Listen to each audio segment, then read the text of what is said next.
인사하겠습니다. 잘 오셨습니다. 네, 참 잘 오셨습니다. 예수님 당신을 사랑하십니다. 네, 예수님 당신을 정말 사랑하십니다. 네. 이스라엘 사람들이 미스바에 모였다는 소식을 블레셋 사람들이 듣게 돼요. 근데 이 블레셋 사람들이 그 소식을 듣고 우리를 치러 오나? 모였으니까 걱정도 됐겠죠. 어쨌든 블레셋 사람들이 그 소식을 듣고 이스라엘을 치러 미스바로 오게 되죠. 이스라엘 사람들은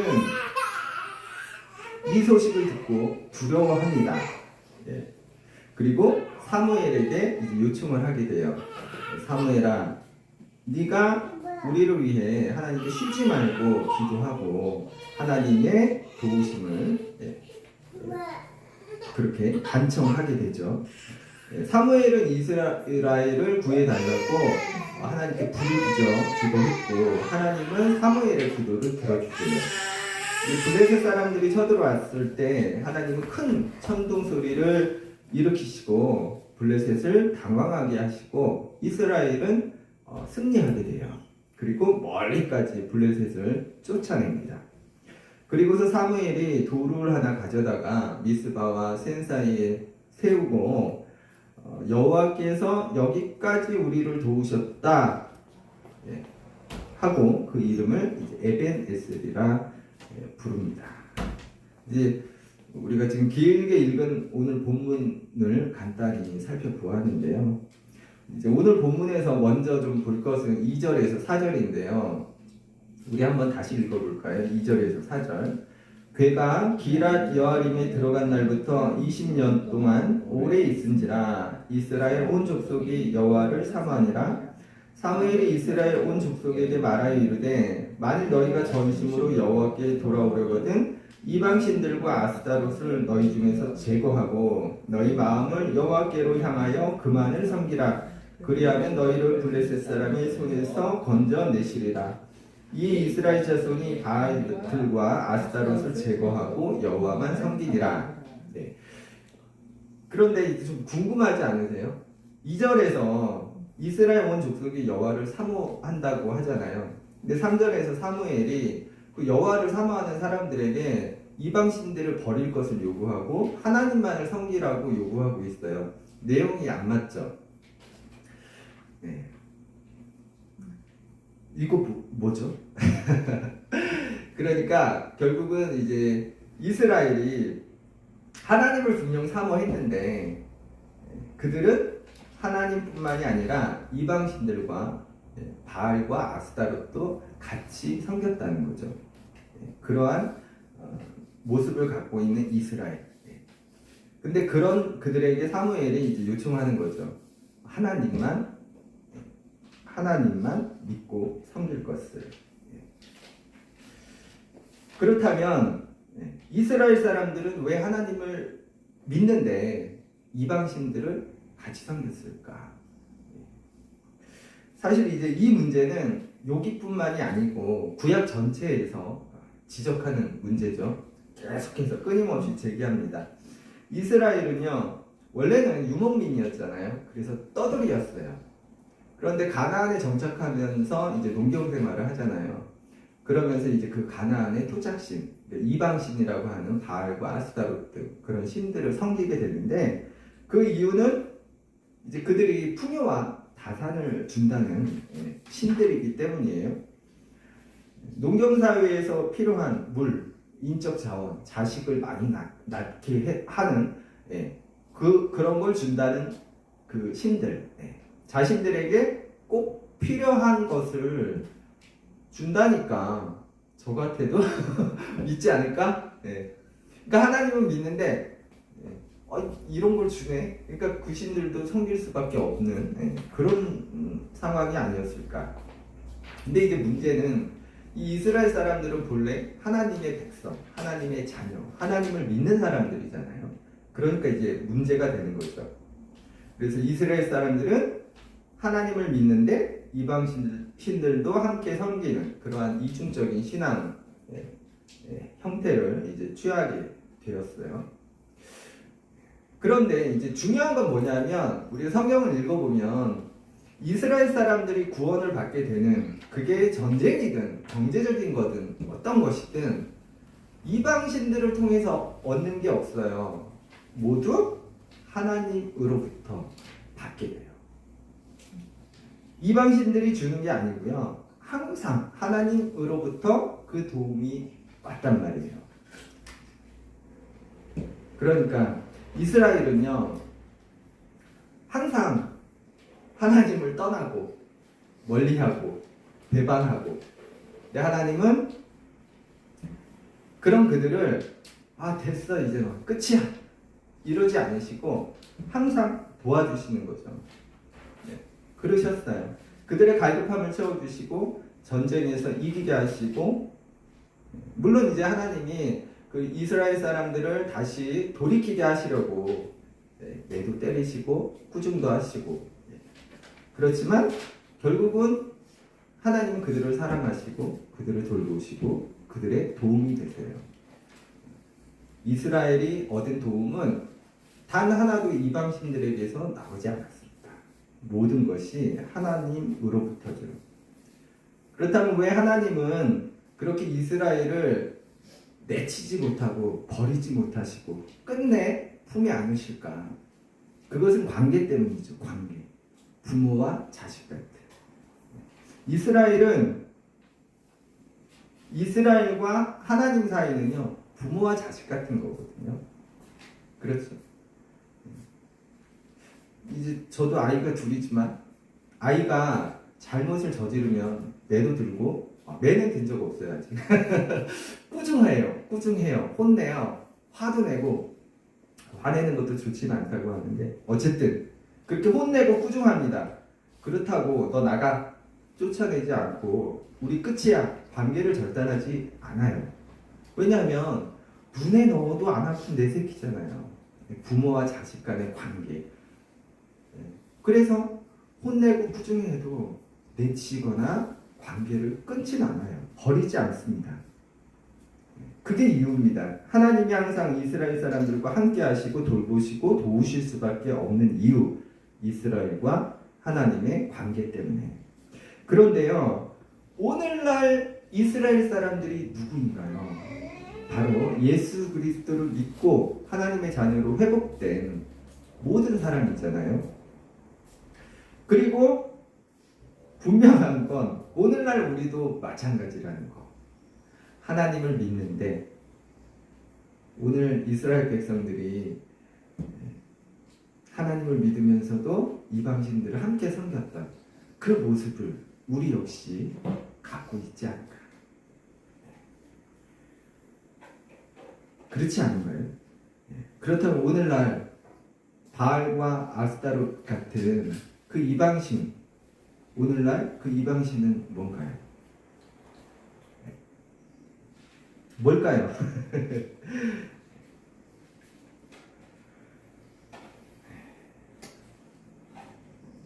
그 물질 만능주의, 돈신 아닐까요? 그래서 우리가 좀 이 시간에 뻔한 얘기지만 좀 생각해 볼 필요가 있을 것 같아요. 나는 분명히 하나님을 믿는데 실제로는 만원, 돈신 앞에 절하고 있지는 않으지. 우리를 좀 살펴보면 좋겠습니다. 그리고 중요한 건 이스라엘에게 그러셨던 것처럼 오늘날 우리에게도 하나님이 여전히 그러하시다라는 거예요. 부모와 자식의 관계가 있기 때문에 하나님은 끊지 못하신다는 거. 다만 그런 우리가 우리의 모습을 발견하고 깨닫고 지금 사무엘의 권고처럼 다시 하나님께로 우리가 마음을 향하고 하나님만을 섬길 것을 바라시고 또 기다리고 계시겠죠. 네. 그리고요. 그런데요. 이제 이런 부분이 있어요. 이제 오늘 그 에벤에셀 이야기가 하나님의 도우심에 관한 이야기인데, 우리가 하나님을 믿고 사는데 우리가 신앙생활을 하면서 하나님의 도우심을, 그분의 함께하심을 경험하나요? 하세요? 와. 네.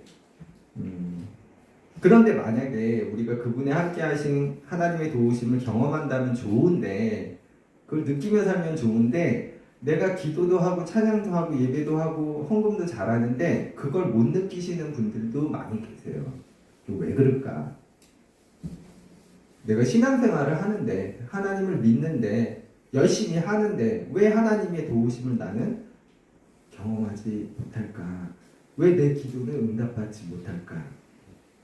그 이유는 오늘 본문에서 사무엘이 알려주듯이 우리 마음이 온전히 하나님께로 향하지 못하고 하나님만을 섬기지 못하기 때문에, 하나님을 믿으면서도 하나님을 의지하기보다 오히려 다른 것들을 더 의지하기 때문이 아닐까 싶어요. 여러분, 의지한다는 게 뭐예요? 의지한다는 거, 그 기댄다라는 거잖아요. 제 손에 지팡이가 있으면 지팡이에 몸을 기대잖아요. 제 체중을 싣고 지팡이를 의지합니다. 그런데요, 제 손에 막대기가 있는데 그 막대기에 힘을 실지 않아, 제 체중을 실지 않아, 기대지 않아, 의지하지 않아. 그럼 지팡이는 뭘 할 수 있나요? 아무것도 할 수 없어요. 지팡이가 아무리 주인의 체중을 받고 싶어도, 도와주고 싶어도 아무것도 할 수 없어요. 지팡이가 할 수 있는 건 뭐냐면, 내가 기대는 만큼, 내 체중을 실는 만큼, 내가 의지하는 만큼만 받쳐줄 수 있는 거예요. 도와줄 수 있는 거죠. 그 이상도 아니고 그 이하도 아닙니다. 그런데 우리가 하나님을 의지한다는 거 있잖아요. 그 부분도 이런 모습이 많은 것 같아요. 나는 하나님을 의지한다고 하는데 실제로 나는 하나님께 얼마만큼 나를 맡기고 나를 기대고 나를 의지하고 있는지. 하나님도 혹시 지팡이처럼 그러시진 않을까요? 야, 좀 더 맡겨봐, 좀 더 기대봐, 나 좀 믿어봐. 네, 그러지 않으실까 싶어요. 그리고 이제 제가 미용실 간 지가 꽤 되긴 했는데, 요즘 이제 아내가 깎아주니까. 근데 예전에 미용실에 갔을 때 이 머리를 감겨주시는 분이 그런 말씀을 많이 했어요. 아니, 좀 머리에 힘 빼세요. 그냥 놓으세요. 근데 저는 왜 그러냐 하면, 미안하니까 목에 힘을 주고 이렇게 좀 고개를 드느라고, 그래서 좀 도와주려고 하는데 그분은 그게 더 힘든 거야. 그냥 놓으세요, 힘 빼세요, 힘 빼, 계속 이러는 거예요. 근데 우리가 하나님 믿는 것도 그렇게 하는 것 같아요. 내 생각에, 내 뜻에, 내 의지에. 근데 하나님은 그냥 그런 거죠. 야, 그냥 놔, 내가 알아서 할게. 그래서 우리가 다시 한번 좀 생각을 해보면 좋겠어요. 나는 얼만큼이나 하나님께 기대고 얼만큼이나 하나님을 의지하는지, 얼마나 나를 그분께 맡기는지. 하나님이 아닌 다른 곳에 더 의지해 놓고 왜 하나님은 나에게만 이러시지? 내 생각, 내 의지대로 살았으면서 왜 하나님은 나에게 이러시지? 내 기도는 왜 안 들어주셔? 이러고 있지는 않은지. 그리고요, 오늘 이야기에서 이제 이스라엘 사람들이 사무엘의 권고에 따라 이방신들을 버리고 하나님만을 향하고 그분을 의지합니다. 그런데도 블레셋이 쳐들어왔을 때 두려워해요. 그렇죠? 하나님을 믿고 의지하는데도 두려운 거예요. 그래서 사무엘에게 도움을 요청하죠. 기도해달라. 하나님은 사무엘의 기도에 응답하시고 이스라엘은 블레셋에 이기게 됩니다. 근데 이게요, 사실 저도 이제 기도를 많이 하는 편은 아닌데, 아내가 비웃는 듯이 네. 우리가 부르짖어 기도해야 한다고 알려주고 있는 거예요. 우리가 삶에 어떤 문제가 있다면 기도해야 합니다. 물론 이제 문제가 없더라도 기도는 해야 되지만 특별히 우리가 어떤 문제 앞에서조차 기도하지 못한다면 안 될 것 같아요. 우리는 부르짖어 기도해야 되고, 그리고 우리가 그렇게 기도할 때 하나님은 우리의 그 요청, 기도를 통해 하나님께 드리는 그 요청을 거부하지 않으세요. 들어주십니다.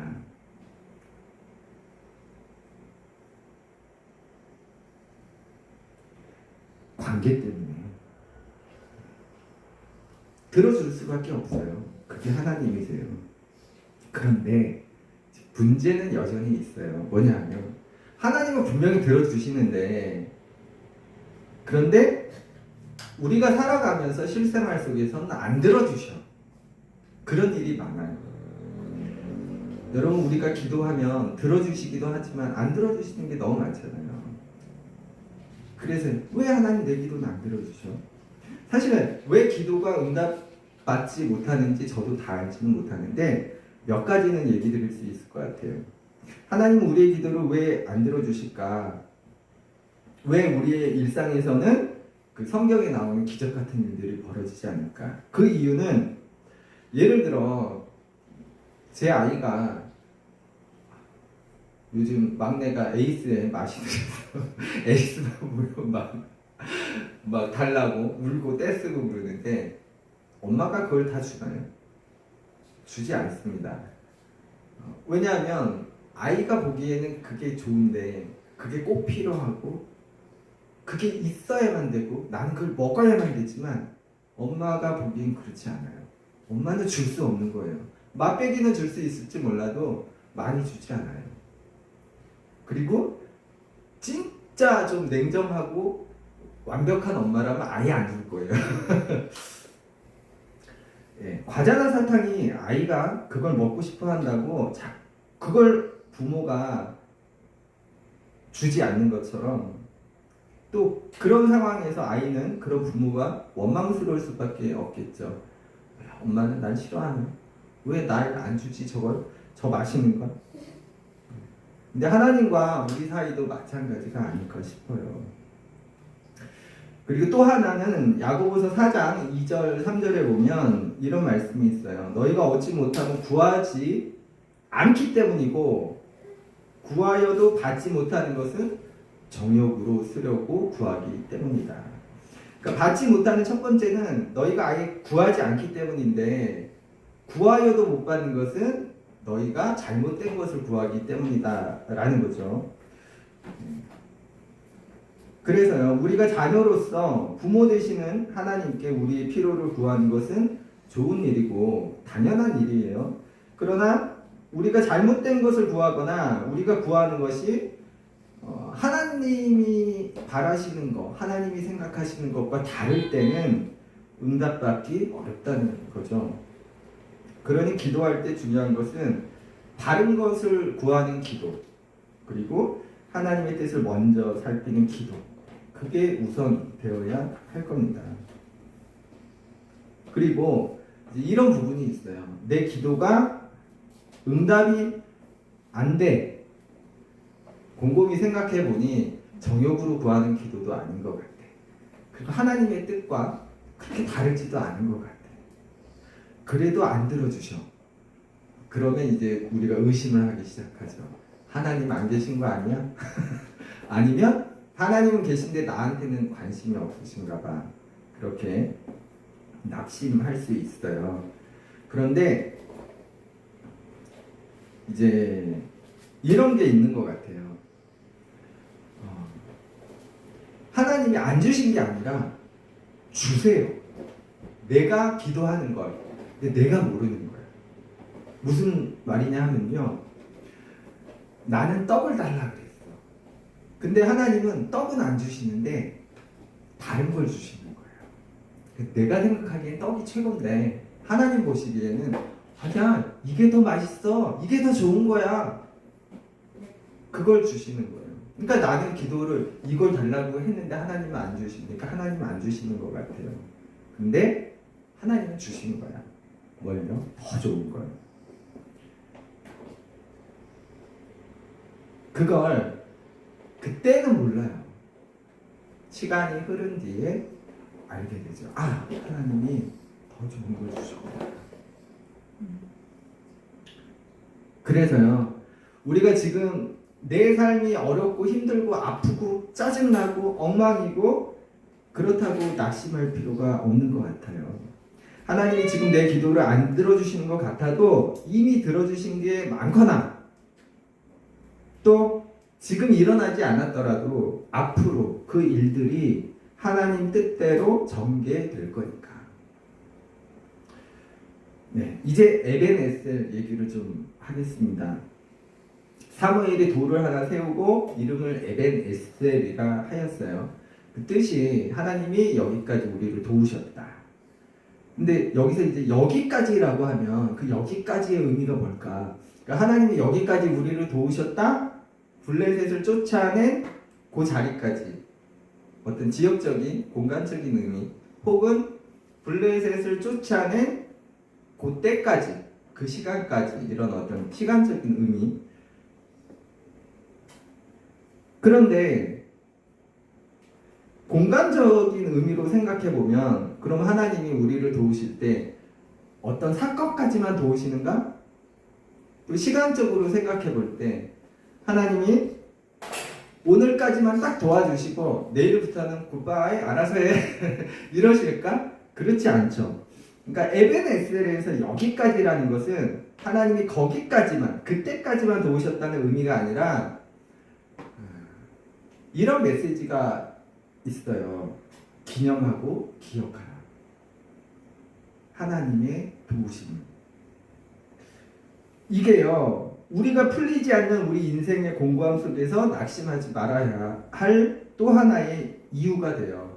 하나님의 도우심은 어떤 사건에서만, 어떤 시간까지만이 아니라 계속해서 이어지는 현재 진행형인 거예요. 과거에도 그랬고, 지금도 그렇고, 앞으로도 그렇고. 우리가 보기에는 지금 내 앞에 놓인 현실이 끝이라고 생각될 수 있지만 그분께는 끝이 없어요. 하나님은 끝이 없어요. 그래서 다만 우리의 주의가 필요한 거예요. 뭐냐면 내가 지금 힘들어, 내가 아파, 내가 어려워. 그리고 기도하는데 응답이 없어. 내 기도는 안 들어주셔. 그래서 하나님의 도우심은 없어. 하나님은 나를 버리셨나 봐. 이렇게 낙심하는 거. 재밌는 게 뭐냐면요. 자, 에벤에셀이 하나님의 도우심을 기억하라, 기념하라는 의미가 있다고 했는데요. 기억한다는 것은 지나간 일을 되돌아보는 거잖아요. 회상하는 겁니다. 우리는 지금 이 시간 당장 일어날 그런 하나님의 기적을 바래요. 내 기도가 지금 이루어져야 돼. 그렇잖아요. 오늘 필요한데 내일 주시면 안 되는 거예요. 그래서 우리가 낙심하는 거거든요. 지금 안 이루어지니까. 지금 내 기도가 바로 응답이 없으니까. 그런데 재밌고 신기한 게 뭐냐면 지금은 분명히 없어. 근데 시간이 흐른 뒤에 내 뒤를 살펴보면 그때는 없었는데 그 하나님의 도우심이 있는 거예요. 그걸 발견하게 돼요.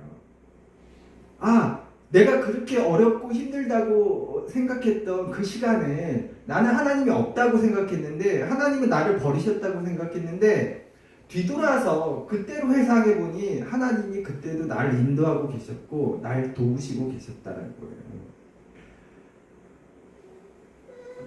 그게 참 재밌고 신기하지 않아요? 분명히 그때는 없었거든요. 하나님의 도우심이. 그런데 회상해보면, 기억해보면 그때는 없었던 것들이 되돌아봤을 때 있는 거예요. 마치 아까 아이 얘기했었는데 아이가 자기가 사탕을 못 먹고 과자를 못 먹고 그래서 부모를 원망하고 그랬는데 나중에 커서 자기 치아가 건강한 걸 보면서 아, 그때 부모님이 잘하셨구나. 그렇게 생각하듯이. 자, 그런데요, 나는 이것도 없어. 아무리 되돌아봐도 아무것도 없어. 하나님의 도우심을 나는 내 살아생전 경험해 보지 못했고 아무리 뒤로 훑어봐도 나는 찾지 못하겠어. 난 실패했어. 난 망가졌어. 내 인생은 옛날에도 그랬고 지금도 그렇고 앞으로도 싹이 노래. 그렇더라도 낙심하지 마시기 바래요. 예. 오늘이 부활절 일곱째 주일, 부활절 마지막 주일인데요. 예수님의 부활이 상징하는 게 크게 두 가지가 있습니다. 첫째는 우리가 아까 신앙 고백했을 때도 처럼 우리의 영생, 하나님 나라, 하늘 나라에 있는 것이죠. 그리고 다음은 뭐냐면 우리가 살아가는 이 세상에 대한 회복이거든요. 먼저가 하나님 나라라면 이 땅에 관한 예수님의 부활은 그냥 그렇게 어떤 형이상학적인 하나님 나라에만 국한되는 게 아니고 우리가 살아가는 이 삶 속에서 그 부활의 생명이 새 생명을 불어넣는 그런 의미가 있거든요. 근데 그거는 제가 부활절 여러 번 설교 드렸지만 우리 몫으로 주어진 거예요. 우리 몫. 그래서 이 부분이 중요한 거예요. 이 땅은 우리 몫으로 주어진 것이기 때문에 우리가 하는 대로 우리의 열심대로 변하고 좋아지는 거예요. 거기에는 부족함이 있을 수밖에 없어요. 이루어지지 못한 게 많고 앞으로 이루어져야 할 게 더 많은 거죠. 그런데 하나님 나라, 하늘 나라는 그렇지 않아요. 그건 하나님 몫이고 하나님이 약속하신 거거든요. 거기는 완전한 나라고 그분은 자기가 약속하신 것을 지키세요. 그걸 반드시 주신단 말이에요. 우리가 예수님 믿잖아요. 예수님이 잘 사셨어요? 솔직히 얘기하면 아니죠. 제일 가난한데, 예, 그쵸? 가난을 경험했고 그렇게 또 거기서 못 벗어났어요. 예수님은 그렇죠. 고된 노동과 그리고 그 말로는 또 어땠어요? 네? 고난받고 그리고 죽임당하고. 또 예수님을 알게 된 제자들은 어때요? 예수님을 만나서 삶이 형통했어요? 제자들의 삶은요, 세상적인 기준으로 보면 실패작이에요. 그 끝에가 어때요? 다 아주 처참하게 죽었잖아요. 좋은 말로 숨겨지. 그렇지 않을까요? 물론 우리가 어떤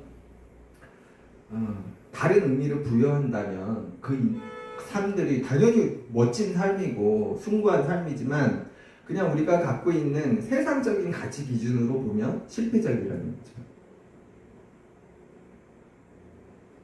그런데 제자들이 그렇게까지 가난을 감당하고 또 그런 죽음까지 맞이할 수 있었던 이유는 뭐예요? 예수가 보여주는 확신들이잖아요. 하나님 나라에 관한 그분이 약속하신 나라. 그래서요, 우리가 여기서도 복받고 하나님 나라에서도 복받으면 좋은데 여기서 못 받았다고 낙심할 필요 없다. 여기서는 불완전해요. 아직은. 그래서 그걸 완전하게 만들어가는 거고 예수님이 다시 오실 때 그 완전한 나라가 이루어지는 거잖아요. 여기는 그렇지만 거기는 그렇지 않다라는 거예요. 거기서는 하나님이 알아서 확실하게 해주신다. 여러분 잘 아시는 예화일 거예요. 여기 이제 구겨진 돈이 있다고 쳐요. 미안해. 이게 100만 원짜리 수표예요.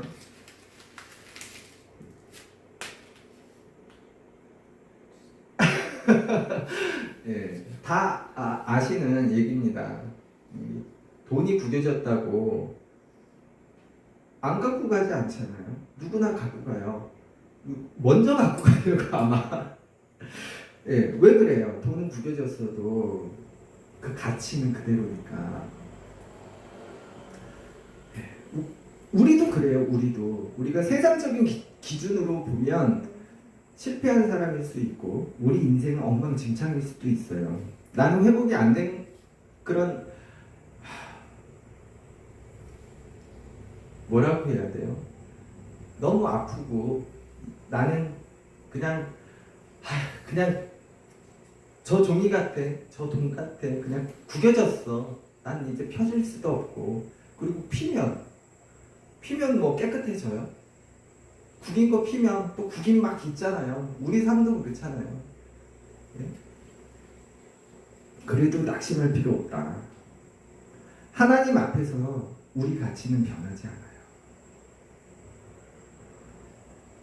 우리가 아까 찬양 부른 그 찬양 가사처럼 하나님은 절대로 나를 포기하지 않으시고 사랑하시고 돌보시고 여전히 에베네셀 그 도움을 주고 계시다. 그래서요, 비록 우리가 엉망이더라도 낙심하면 안 되겠고, 그럴수록 오히려 하나님을 더 붙잡고 부르짖고 기도하고 더 의지해야 합니다. 그분은 절대로 나를 놓지 않으시니까. 그리고 그분은 반드시 자기 약속을 지키시니까. 자, 오늘 설교를 마치려고 합니다. 여러분, 에베네셀, 하나님이 여기까지 우리를 도우셨다는 것은 하나님이 지금까지 여기까지 도우셨다는 걸로 끝나는 게 아니고요. 지난 시간을 회상하라는, 기억하라는 요청입니다. 내 인생에서 지금은 없는 것 같은데 뒤를 돌아보니 분명히 있었던 그 하나님의 도우심과 인도하심을 기억하라는 거예요. 왜요? 그 도움은 지금도 진행형이니까. 그분이 앞으로도 너를 도우실 거니까. 너와 항상 함께 하실 거니까. 다만 우리에게 요구되는 것은 내가 하나님보다 더 의지하던 것들을 이제 내려놓고 전심으로 하나님을 향하고 하나님만을 믿고 의지하는 일일 거예요. 여러분, 하나님은 우리가 생각하는 것보다 훨씬 더 선하시고 좋으신 분입니다. 어떤 일이 있어도 우리를 포기하지 않으시고 당신의 약속을 지키시는 그 좋으신 하나님께 이제 나를 온전히 맡기고 의지하면 좋겠습니다. 우리가 의지하는 만큼 하나님이 나를 맡아주세요. 기도하겠습니다.